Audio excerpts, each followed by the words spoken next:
Good evening, everyone. This is Dolores Cannon with the Metaphysical Hour. And we're back live tonight. This is June the 8th. I thought you were going to say that.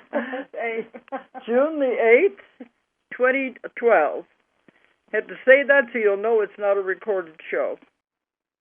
And we are continuing to have our authors and our speakers on because we're getting ready for our 7th Transformation Conference.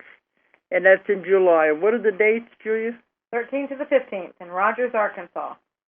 Woohoo! It's not going to be very long now. No, it's very close. Oh, the way time is speeding up, it's not going to be long at all. But it's the 7th Transformation Conference, and we have that conference. We began to showcase our authors and to give them a chance to speak, and it's really grown. And I think they enjoy it, even though some of them are very nervous about getting out there. They haven't done any of it before, but not our guest tonight. She's had experience, you know. But still, it was a showcase for our authors, and this is the 7th year that we've done it. Transformation Conference, July 13th to the 15th in Rogers, Arkansas.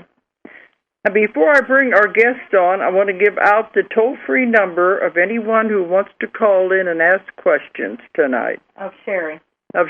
Yeah, because we're going to let her talk for the first half hour to tell about herself and about her books. And then anyone who wants to call in is free to do so. But the number is 1-888-627-6008. 888-627-6008. And our guest is Sheri Cortland, and she's been our author for a while because we have published 2 of her books. Right. And so we're getting to know her pretty well. I think she's spoken at 1 or 2. 2, and this will be her 3rd time. Third time to speak at our conference, because every time people come up with something new, then we have them on again. Oh, she's an excellent speaker. Yes. As you will find out tonight. Okay. But she has written 2 books, Windows of Opportunity and Raising Your Vibrations for the New Age. So she's going to have 2 different topics that she can talk about. And also, I think she's going to bring up what she's going to be speaking at the conference. And Sheri's going to be doing a workshop after the conference is over, too. How many hours is that going to be? It's a 4-hour workshop on Monday morning. And we're still tossing it, Sheri, if you want. Right now it's set for 9 to 1. The time? Advertised 12. I mean, 8 to 12. Wait, so we're kind of still playing around with that, but it's open. Well, as long as you get me on a plane so I can be at work on Tuesday morning, that's fine. Exactly. Okay. So that's what we're working with. So yeah, we got all these authors. We have to get all this straightened out with all of our authors. But the conference is over Sunday night, and then Sheri will do her workshop on Monday. Okay, but our guest is Sheri Cortland, and as you can hear, she's already on the line. Okay, Sheri. Now, the first thing I always like the ones to do is to tell everyone about yourself, your background, you know, how you got into doing the writing and everything. So sure, well, I'm hard to shut up, as you know, so I'll just keep talking. You got to interrupt me when you want me to stop.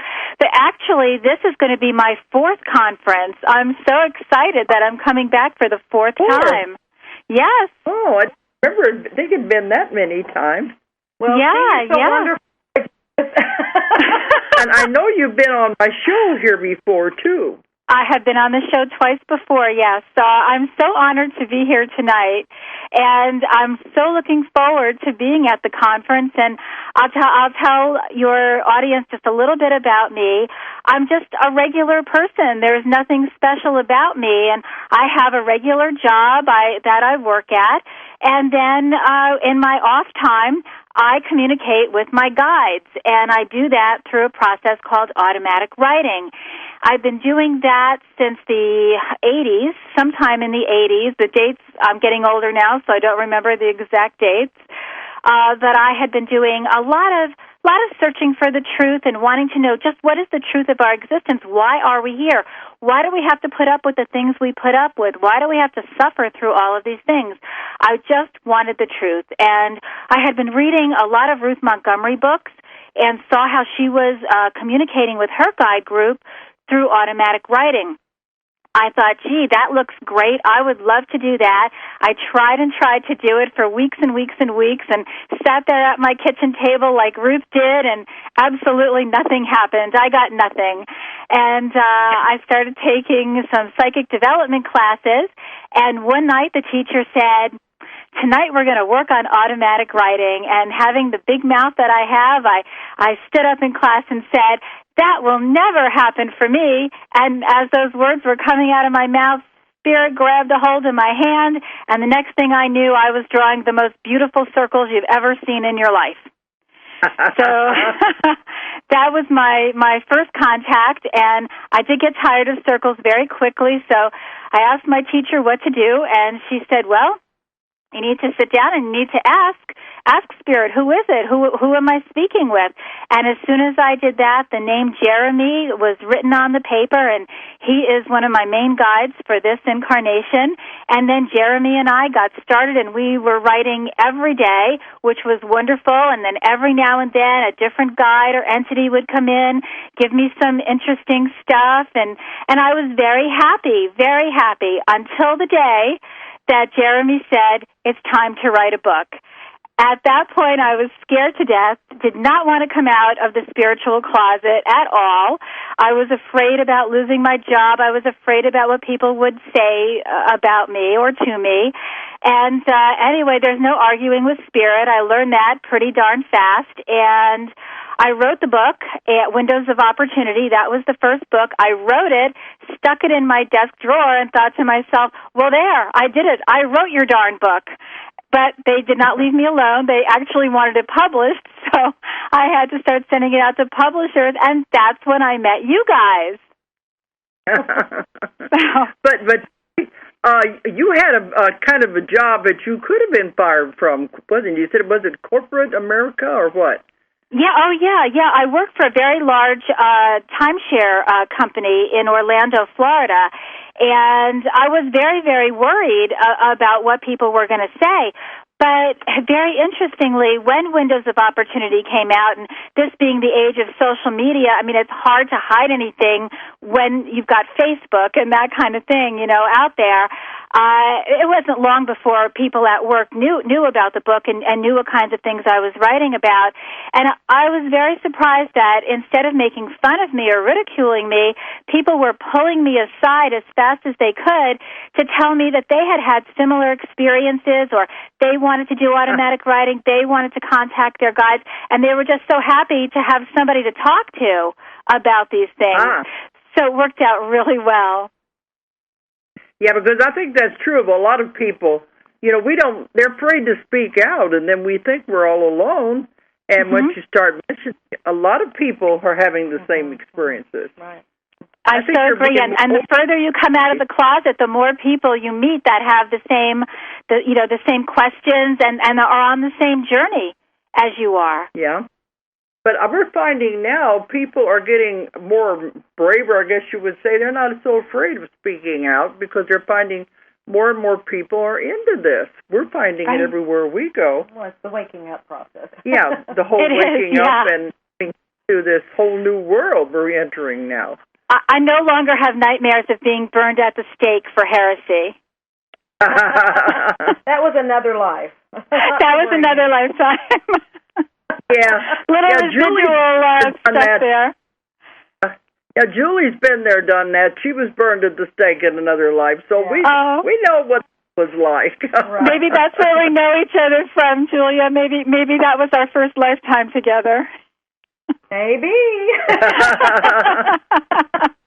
But anyway, nowadays we don't have to be afraid of that. You can say what you want, and if people don't understand, it's their problem.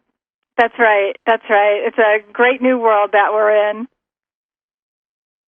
A lot of things are going on. Mm-hmm. One thing I noticed when you said at the beginning, what you're saying, how you got into this, is very similar to, I think, Janie's talk last week and even Victoria's talk the week before when they were talking about how they said they had been searching, they had been asking, they had been looking, they were wondering, asking all these questions, and then here it's like the same path. It's like that's the first thing to ask. You ask, you're looking for answers, and then that takes you down this whole path.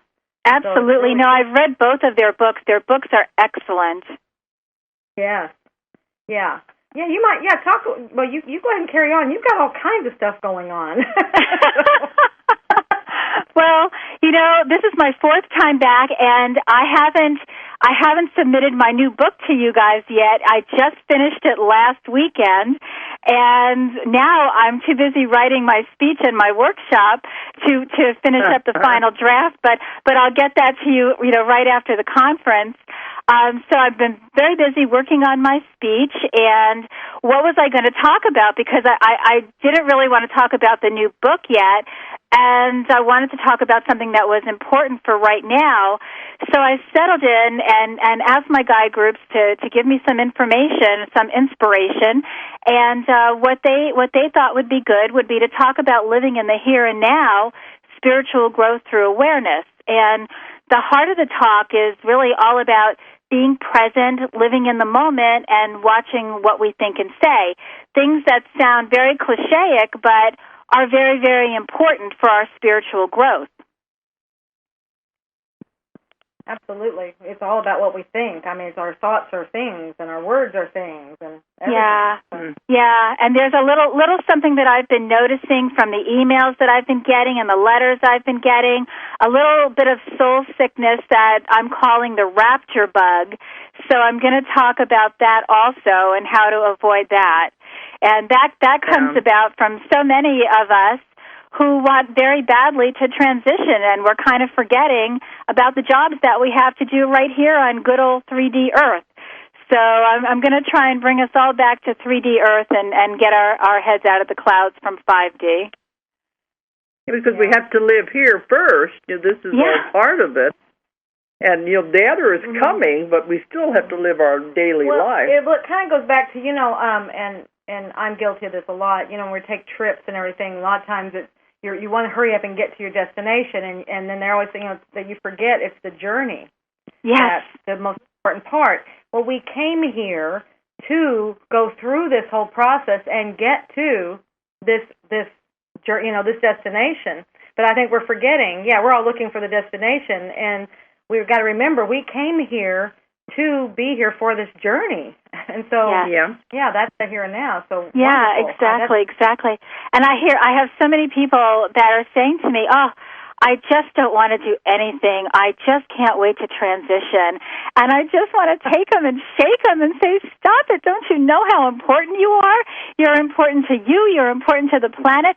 You're important to all the rest of us because we're all connected. And we can't do this alone. We're all here together, and we have to remember that. So that little soul sickness called the Rapture Bug, I'll be talking about that also. Well, and that's one of the things I thought was really great in raising our vibrations. One of the key things that you pointed out was the more of us that are working together to do this, the easier it makes it for everybody else to make the shift. Because it is hard. It's going to be hard for people. It is a big jump. It is some stuff going on. But the more of us that help, the easier it will be for those that aren't aware of it at all. Yeah, but there are a lot of them that don't even know anything's going on, but yet they know something's happening to their body, things seem different, but they don't know what it is. Mm-hmm. But, the rest of us... Well, and the whole earth stuff, all the earth climate, all of that smooths out the more we all work together for this. So like you said, we got to remember that part. Yeah, we have to remember that we're connected, which obviously is much easier to do when we're not in body. When we're in body, we kind of feel all alone, and we've got the whole ego thing going on that makes us believe that we're on our own, but we're not. We're not. We're just also intricately connected, and the sooner that we wake up and we realize that, the better off we're going to be, and the easier we are going to get through all of the shift and all the things that go along with it. Yeah, because I get so many clients, they come to see me, I feel so alone and don't have anybody. And I said, you're never, ever alone. Never, you're never not alone. alone. All through and you're not alone when you leave this life. You've always got somebody But even these other people feel they're different, and because they're believing these things and trying to understand themselves.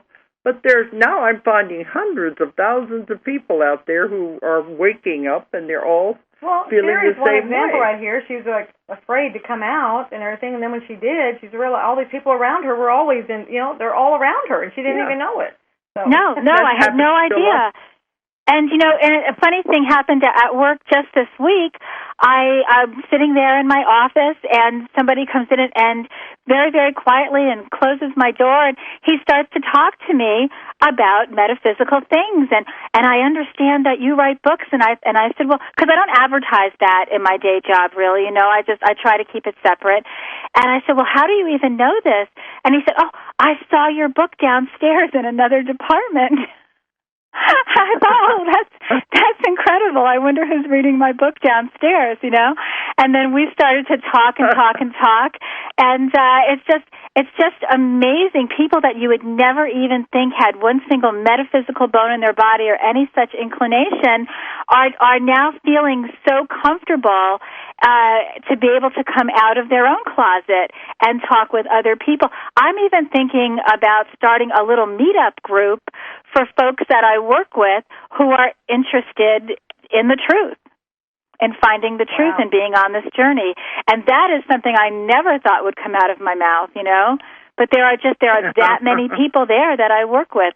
And if they're there, they're every place. We're every place, like I should say. Yeah. I said, they feel like they're alone, but actually when they begin coming out and talking about it, there's a whole lot of people right around them. Yeah, I think you made an excellent point when you said that person came in and it wouldn't be somebody you would have ever thought had a metaphysical bone in his body. That shows you that we cannot tell from this perspective. You cannot judge anybody as far as, you're going to go and you're not going to go or anything.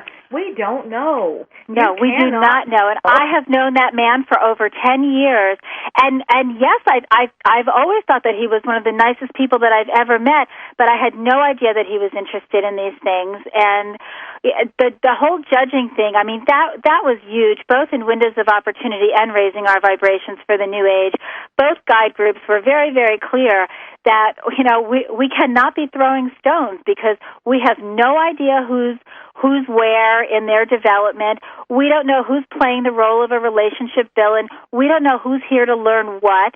We have enough trouble trying to figure out what we're here for, let alone what somebody else is here for. So the judging is just so counterproductive. It's counterproductive. It doesn't help us create positive energy. We just spew out negative energy. Doesn't really help us attract light, doesn't help us raise our vibrations. What good does it do? It holds Don't you to see 3D. It. Yeah. Just hold you back. Just hold you back. Yeah, that's so huge. I love how you word it in there too. So it hits you over the head. This is what stop. Just stop it. That's it. We have the power to do that. And, and that's what the workshop that I'm going to do. 4 hours, I know that seems like a long time for a workshop, but I really... It'll fly. You'll be surprised. Oh, yeah, I know. I've been doing workshops for a while, but if somebody has a choice between 1 hour and 4 hours, I always think, they'll probably go with the 1 hour because they think they can't sit there for 4.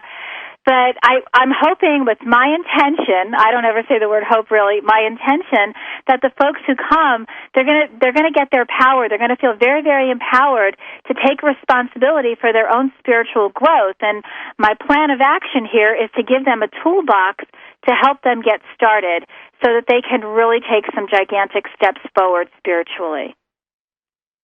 Fantastic. So I've got this. Yeah, I've broken it down into basically 3 segments. In the first segment, we're going to talk about karma, windows of opportunity, and relationship villains. And we're going to see, this is an intensive. This isn't just a lecture by me. This is going to be work. Anybody who comes needs to be prepared to roll up their sleeves and really get to work spiritually. We're going to figure out what our hot buttons are so that we can avoid creating any new karmic debt. We're going to develop an understanding of windows of opportunity and relationship fill-ins. We're going to start to develop our skills so that we can spot them, which will help us learn our lessons faster and with less drama and less pain. And who needs all this drama? I don't anyway. And the second segment, we're going to talk about communicating with spirit, and we're going to learn how to communicate directly, highlight, bold, underline directly with our guides and our angels. And we're going to learn how to do that through meditation and automatic writing. Of course, automatic writing, right? Look who's teaching it. And then we'll do a guided meditation to meet our guides and angels. I'm going to do a little automatic writing demonstration so everybody can see that it's really not a scary thing at all. And then everybody in the group will try to do it. And here's something that I notice more and more as I do workshops. In the beginning, when Windows of Opportunity first came out back in 2009, I would do a workshop and show folks how to do automatic writing. Maybe 1 out of 10 people would be able to do it.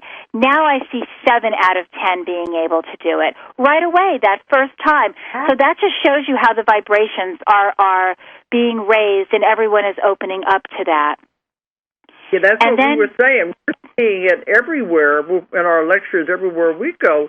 More and more people are really understanding this. Yeah, you see it evolving. That is fantastic. Yeah, you just see it in everyone, and it just makes people feel so good that they can sit there that first time they're trying and make contact with spirit, and that's just such a great thing.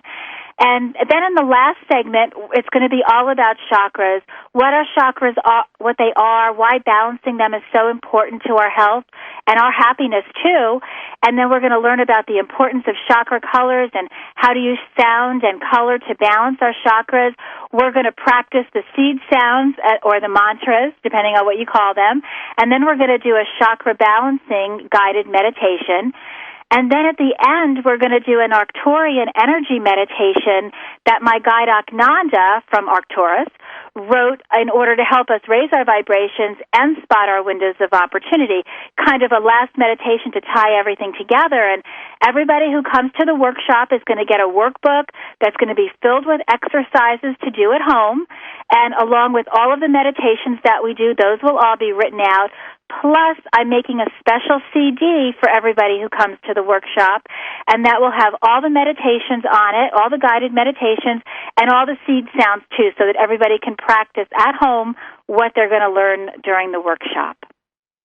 Sherri, I don't think 4 hours is enough time. I've been timing myself for hours. I know. I could go all day, but I'm gonna give a lot of homework. I don't want to scare anybody away from my workshop, but guys, there will be homework. But look! Oh my goodness, it's going to keep them busy, really. Absolutely. Yes, yes. And the most important thing is this. You know what? It's so easy to live on Poor Me Avenue and blame everybody and everything for whatever happens to us. But coming to the understanding that we plan our lives, we plan what we're going to experience, and taking responsibility for those things and moving from Poor Me Avenue to take responsibility court, that's a very big thing. And as we start to take responsibility for our own lives and the things that happen to us, at that point, we can really start to move forward and expedite our spiritual growth, learn our lessons, have our experiences, and also enjoy this beautiful planet that we all live on. So that's my goal anyway. Well, that's what I always talk about, too. And we did a workshop just a few weeks ago out in L.A. about how you create your own reality. You're responsible for everything in your life.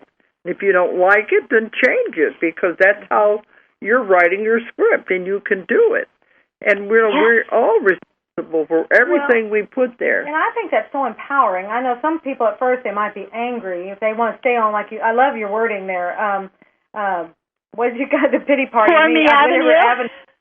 Yeah, I love it. If they're not quite ready out there, but to me, it was like it's so empowering when you finally realize, oh, I did all this, so that means I can change all of this. And somebody else did it, then you can't do anything. But all of a sudden, you shift and you realize you have some control here, and it's like, oh, wait a minute, Yeah.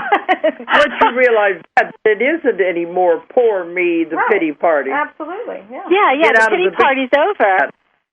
But it's easy. It's easier. It's easier to be on Poor Me Avenue than to take responsibility for your own life. But there's no growth from that. Absolutely. Then you got to come back and do it again anyway, so you might as well get it over this time. Dolores, thank you. Yes. You're here already. You worked it into your lifetime, these experiences. Learn the lessons and move on so you can go on to something else down the road. Why keep working on the same thing over and over and over again? Yeah, that was what I tell people in my classes, too, is that, you have to finish this one class, this one grade, before you can go on to the next one.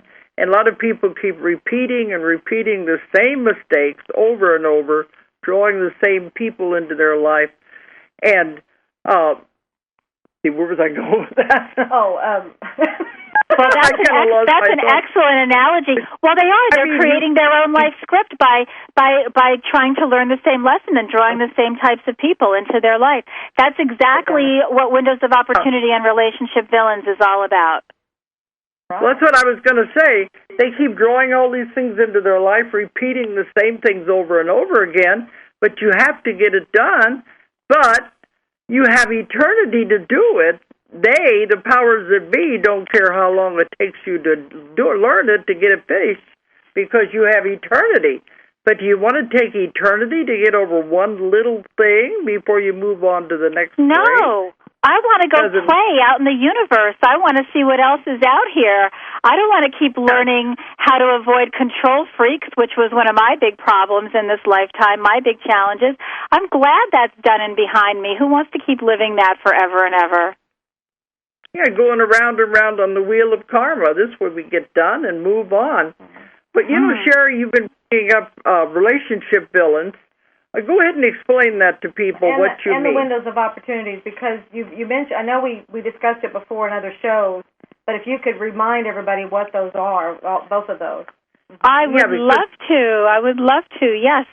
Well, when we're getting ready to come back into body, to have an incarnation, to live a lifetime, we decide, highlight, bold, underline, we decide what it is that we want to learn, what karmic debt we're going to repay, what karmic debt we're going to have repaid to us, and we kind of sit down, just picture this like a big conference table, and we sit down with the people that we're going to be incarnated with, we sit down with our counselors, our guides, and we figure out what it is that we're going to do in this next lifetime.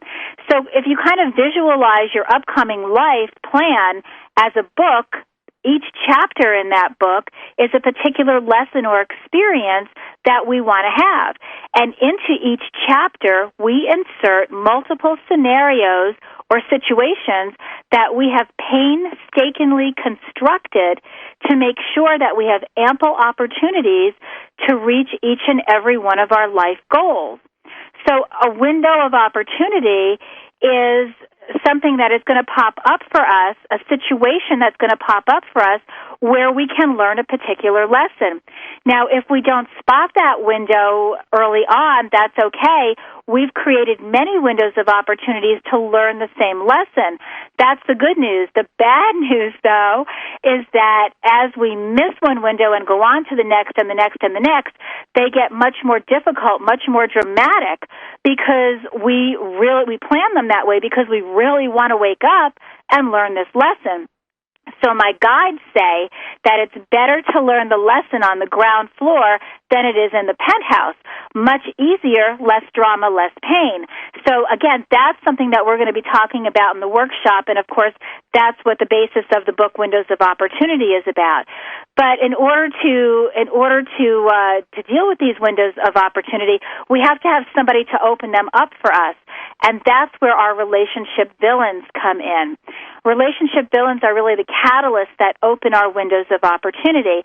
And what the guides say about relationship villains is that a lot of times the people who annoy us the most, people who really get on our nerves, the people who might run into us with their car, they are the people who create the windows that open us up for the learning experience.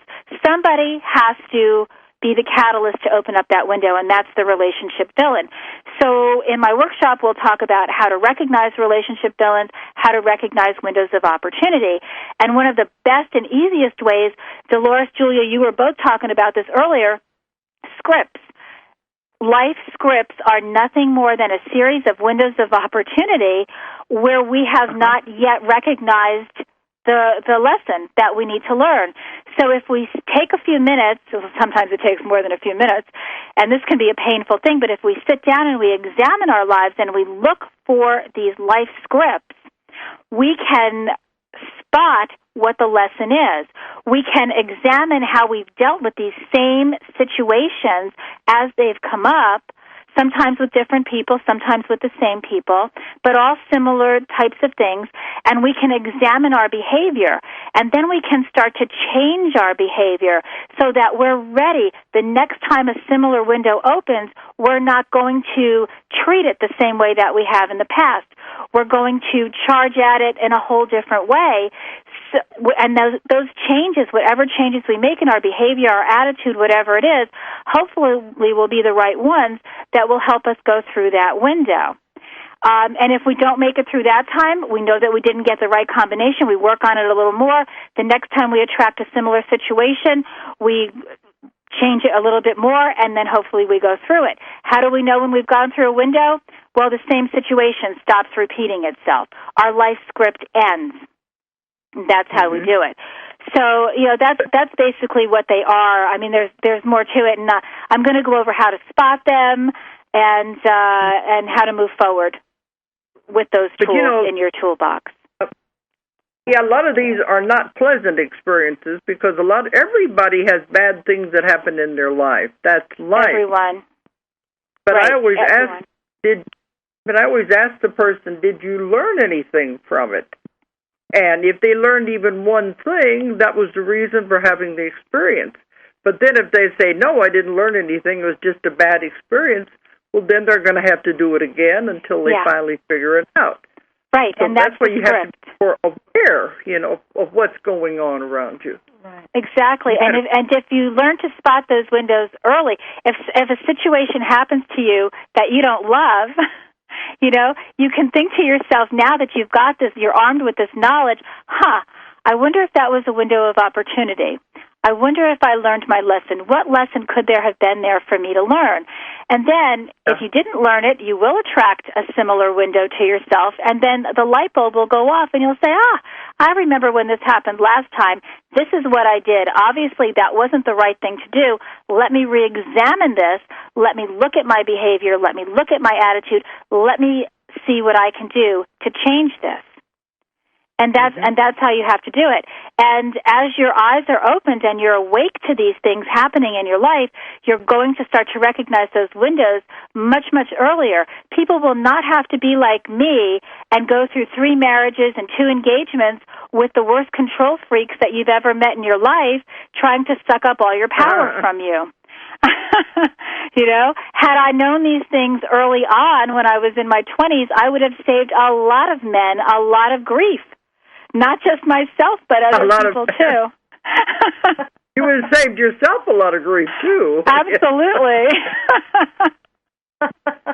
See, you had a question, do you? I did have a question. You've pretty much answered it. You actually summed it up and everything, but I think there's still a little part there. I was going to say, what if you do recognize the window early on the ground floor? What happens to all those other scenarios that you set up for yourself in case you missed it? And you said, okay, they see the life script cease to exist. But I was thinking about, there's some situations where you get it. You finally get through it and everything, and then it's like you get a situation similar again.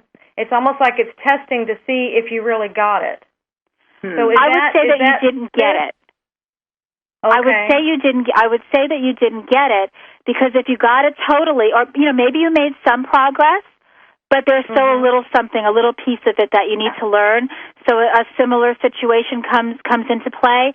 Maybe it's not quite as bad, as the other one because you just have a little piece left. But once you learn the lesson, you don't have to worry about all the other scenarios that you created. And let me tell you something, Julia, you don't want them because we are very interesting when we're on the other side. Our imaginations know no bounds as we come up with difficult and interesting slap-you-in-your-face ways for us to wake up and learn our lessons.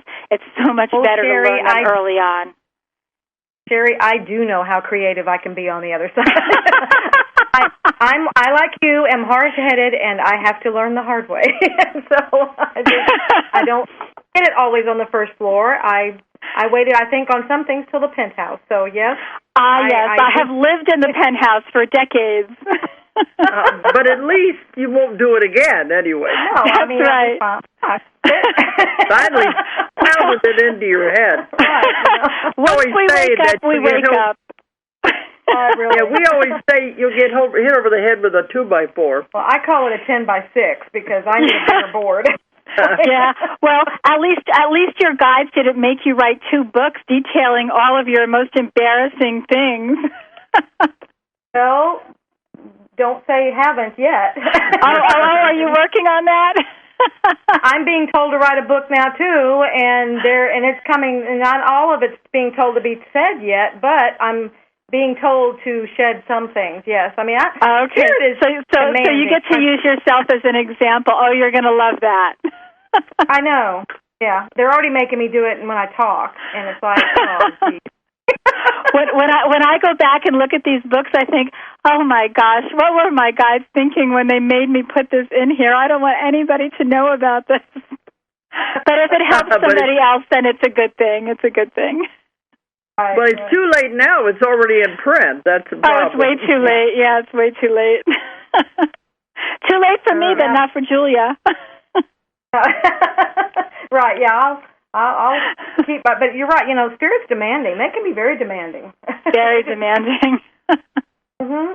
But remember, you signed on for it before you came in. Exactly, yeah. Oh, stop reminding us, Dolores. Yeah, it's true. It's true. I know that. I realize that we have the contract to do these things.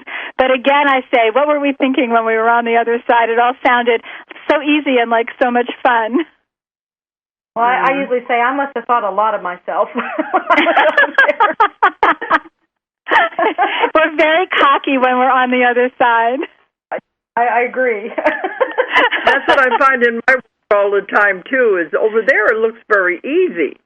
Oh, I can handle that. But then they get here and it's, oh, my gosh.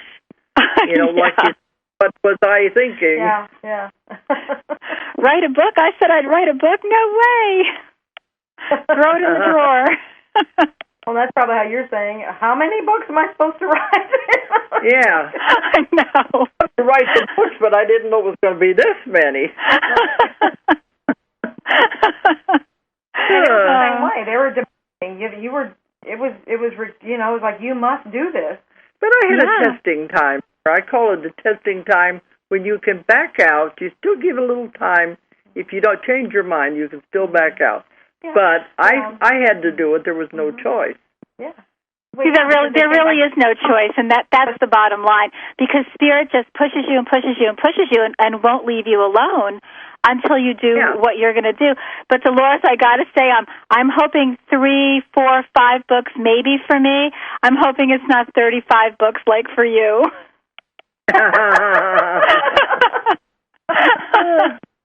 You should have read the fine print in your contract.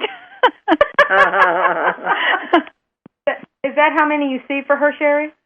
I don't know. 35 is coming into my mind. I don't know why. I hope that's for Dolores and not for me. I've got 17 out there now, and I'm working on 3.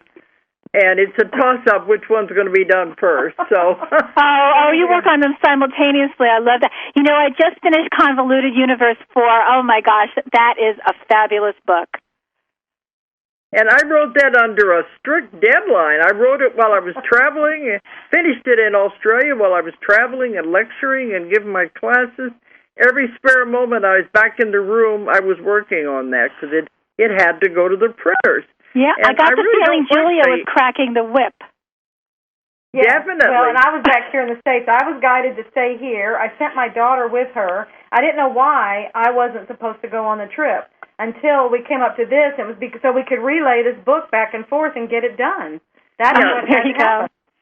Thank goodness for technology, because we could do it with the, send a chapter, and then she was doing it.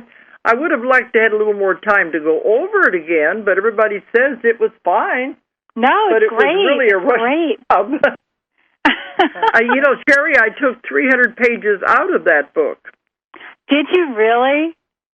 Because I didn't think I could possibly get it done with this whole one section, so I took it out, and it's still, 600-700 pages. Mm-hmm. Right. So that 300 pages is the basis for another book. So I'm not going to. That's for sure. Well, ladies, that gentleman that I was telling you about earlier that came to my office to talk with me, we started talking about different books, and I said, have you ever heard of Dolores Cannon? And he said, no. And I said, well, I'm going to bring you books tomorrow that you must read. And I brought him the Convoluted Universe series 1, 2, and 3. I'm still hanging on to 4 because I'm still looking it over. I like to read it once and then go over it more slowly the second time. So I've given him those 3, and I know he's just going to devour those because, in my mind, the way that, back in the 80s we had Ruth Montgomery and we had Shirley MacLaine, and their books were, they were must-reads. But now I really feel like Convoluted Universe is the go-to series for people that are just starting out because it covers so much. A little bit of everything is included in those books. It's like taking a college course in metaphysics to read those books. So you don't think they're too? I feel like they're the deep end of the pool. You don't feel like they're too? Do you really? Too deep? Oh no, I don't. No, I don't think so. Okay. Because when I wrote Convoluted 1, I thought, well, is anybody going to understand this? And I wasn't sure about it. But at that time, and everybody, they've said, we may not understand it, but it makes us think. Makes them think, and I think, go ahead. I finished that one, and when I was going to press, I put on it book 1, because I had a feeling there was going to be more than one Convoluted Universe. And now they're up to 4. Yeah, 4. But I think that people are thirsting for the knowledge. They're thirsting for the knowledge that's in that book because there's just so many different things, and some of it may seem very out there, but not to the people that are experiencing them. And if you're getting even a few people in hypnotherapy who, have these kinds of experiences, then there are many, many more out there. And the number of people that I think are being helped by reading these things and seeing these things that are happening to other people, I just can't think of anything better, except to maybe have it on CD so it could be played in the car. Right, working on it. Yeah. Oh, there you go. Tell us about that. That's the next project for all of the books is to do an audio. So that's just it's a lofty project, but we can, that's just one of my other things I'm going to start doing. Yeah, I don't know if we're ever going to run out of ideas. We're going all the time. Always something new coming up. But I know. I've been reading all the new books. They're all so great. All the authors. I mean, I've got Payment for Passage in my hand right now by Janie Wells, and that is just, I have to tell you something. I hate to cry in public. I have to read this book when I'm by myself because I am crying all the way through it. It's so powerful and so impactful. And that Atlantis and the New Consciousness, I read that last month by Stuart Wilson and Joanna Prentice. That book was just so amazing, and the whole part about Sirius and the crash in Atlantis. I mean, it was just I couldn't put it down.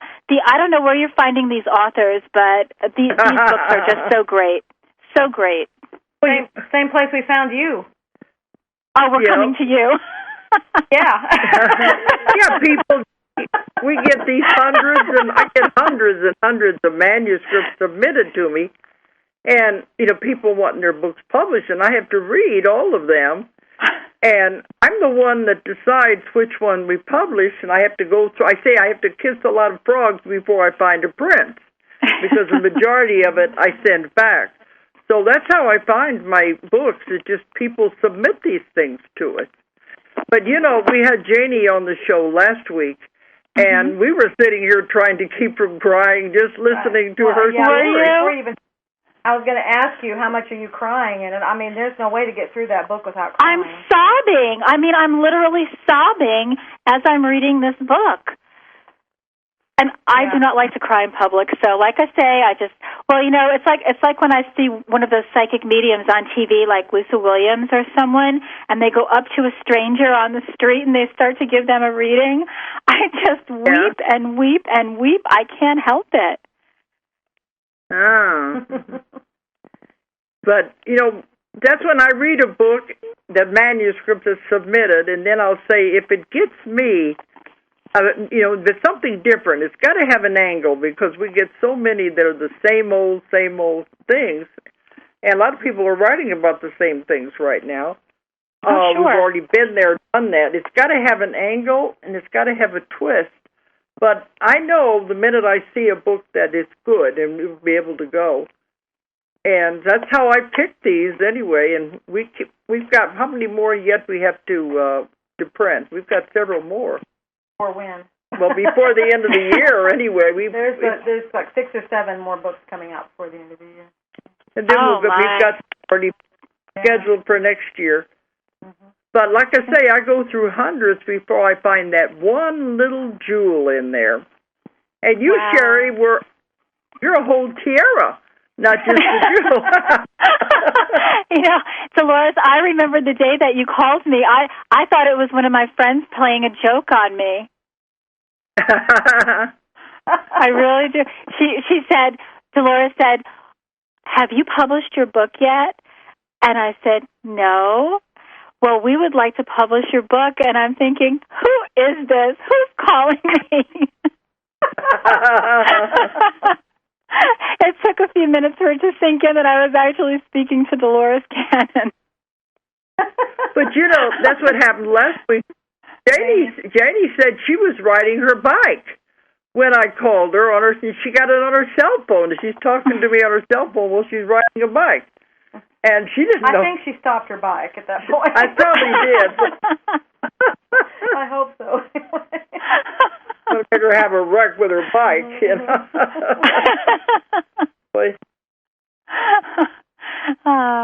But that was a great phone call to get. Thank you. But I really enjoy all of our authors, and I like seeing them become successful. Well, and that's what I was saying. See, Sheri, talk about, while you're reading all these, she's doing so many things. You're now doing a review column? Well, I'm writing a metaphysical column for Examiner.com. And as long as I'm doing that, it gives me an excellent excuse to read as many books as I want to, because I can say, well, it's for the column. I'm not really just sitting here being lazy and reading books. I'm working. I'm doing this for my column. But the Examiner.com column has really taken off, and I've got now over 2,000 people that are reading that. And that's just amazing to me, because I just started it in December, and I've met so many fabulous people through it. And I started a Facebook author page, and I have, I want to say almost 1,400 people that are part of that page. And I have been meeting the most wonderful people through that Facebook page and through the column. It's really amazing. When you start to reach out, everyone is there waiting for you. And teaching me, too. Oh, that's fantastic. But you're also doing workshops and lectures, too, aren't you? A little bit. Now that I'm doing the column, the Examiner.com column, I had to kind of cut back a little bit on workshops, because I was also trying to finish up my new book, which is tentatively titled Wake Up and Put Your Big Lightworker Pants On. So I just finished that, and so now what I'm going to do is do some videos for YouTube, because I have a lot of people saying to me that why aren't you on YouTube? I would like to listen to you talk about these things on YouTube. So when I get back from the conference, that's going to be the next project that I work on, maybe to do 5 or 6 videos and get those out and get you the book, and then I'm going to get to work on my next book.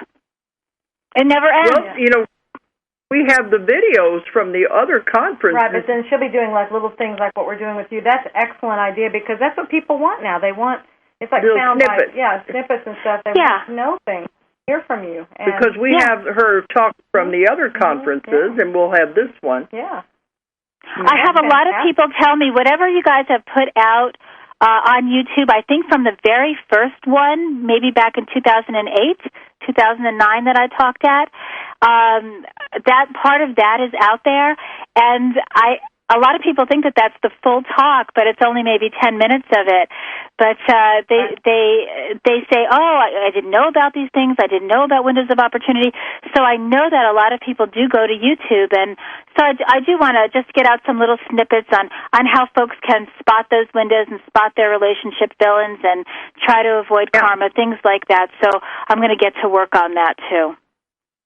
And it's so easy to do now to get it on YouTube. And that's what we found when I'm my lectures. People say, I just discovered you on YouTube, and I didn't know about you before. And I said, I haven't been hiding, but the Internet generation is really, that's where it's all at. Everybody's on the Internet now. Yes, absolutely. So that's the way to go. So I'm trying to lose a few pounds before I start to do those videos. You know that camera adds 10 pounds on.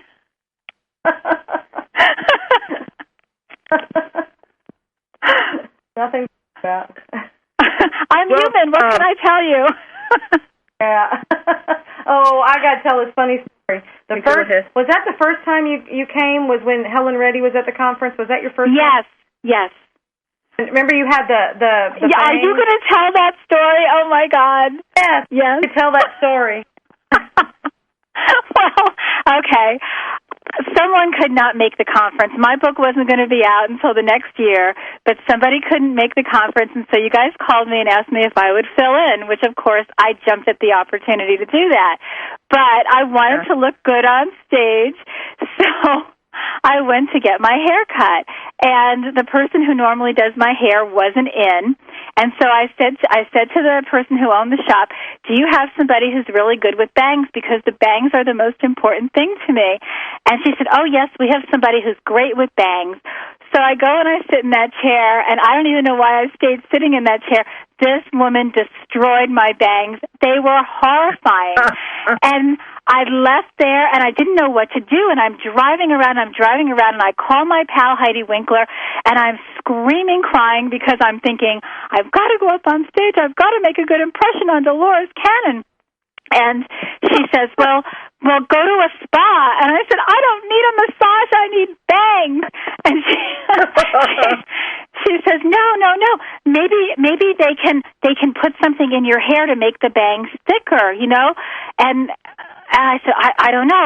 I just don't know. So as I'm talking about that, I drive around the corner, and there's this spa. And I go in, and of course I'm crying, and I say, look at me. Can you help me? And the woman puts me down. She pulls forward some of my other hair. She fixes my bangs. But meanwhile, I had taken a picture of what my bangs looked like. I was just, because I didn't think anybody would believe me. It was just so horrifying. So get to the conference, and I'm very nervous anyway. This is my first time. It's such a big thing. And there's Helen Reddy. You know, I Am Woman, one of my idols. And my girlfriend Heidi, who's with me, she starts to talk about this. And then Helen Reddy said something to the effect of, oh, Sheri, you're not going to be on the cover of Vogue magazine. You know, and so then I whipped out the picture and I handed her the camera, and she did this theatrical jump like she was seeing, you know, a monster from a horror movie. It was so hysterical. It was the way the way she did it. It was just so funny. But anyway, so that's my big Helen Reddy story, and I do tell that to a lot of people. Not how I would have wanted to meet her, but, you know, makes for a good story. You got to meet the real Helen Reddy. That's right. Oh, yeah. Well, she's a hypnotherapist. I mean, she's amazing. Her book is amazing. Yes. Yeah, she's turned into a really good friend of mine. I see her every time I go to Australia. I want to say something. I hope it's not out of place. But this show, you know, goes all over the world. And in England, we talk about our hair. Bangs is a dirty word. Oh, is it really? They call it fringe over there. Right. Yeah, they use fringe as a word. When you go into a beauty shop, I want you to do my fringe. So I'm sorry, people in England, if we have offended your sensibilities. That's what we call it over here.